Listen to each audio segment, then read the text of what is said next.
আহ্বায়ক কমিটির নেতৃবৃন্দ এবং অত্র এলাকার সাধারণ মানুষ, জিয়া পরিবারের বিশ্বস্ত হাতিয়ার চৌধুরী তানভীর আহমেদ সিদ্দিকী সাহেব সারা জীবন কালিয়াকৈর গাজীপুরের মানুষকে সাহায্য সহযোগিতা করেছেন। সাবেক এমপি, সাবেক মন্ত্রী জননেতা চৌধুরী তানভীর আহমেদ সিদ্দিকী সাহেবের সুযোগ্য পুত্র গাজীপুর জেলা বিএনপির বিপ্লবী সদস্য সচিব ডক্টর ব্যারিস্টার চৌধুরী ইশরাক আহমেদ সিদ্দিকী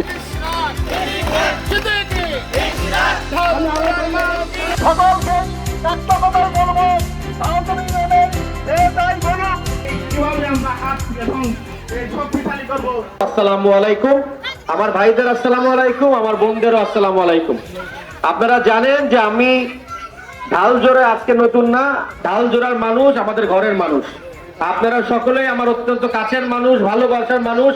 আমার পিতা চৌধুরী তানভীর আহমেদ সিদ্দিকী সাহেব দীর্ঘ 60 বছর ধরে আপনাদের পাশে ছিলেন, আপনাদের সেবা করে গেছেন, ভালো কাজ করার চেষ্টা করেছেন।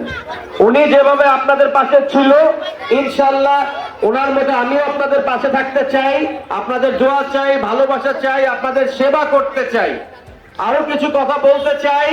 আমি যখনই জেনেছি যে এই ঢালজোড়া ইউনিয়নে কৃষি জমি যেভাবে কেটে নেওয়া হচ্ছে, আমি জানার সাথে সাথে আমি কিন্তু ইউনো সাহেবকে ফোন করি এবং ইউনো সাহেবকে ফোন করার পরে তারপরে কিন্তু মাটি কাটা কিছু ওটা হলো বন্ধ হয়েছে। তারপরে আমি আপনাদের বলতে চাই ইনশাআল্লাহ ভবিষ্যতে যেন আর কোনো রকম মাটি কাটা না হয় সে কথাটা দিলাম ইনশাআল্লাহ।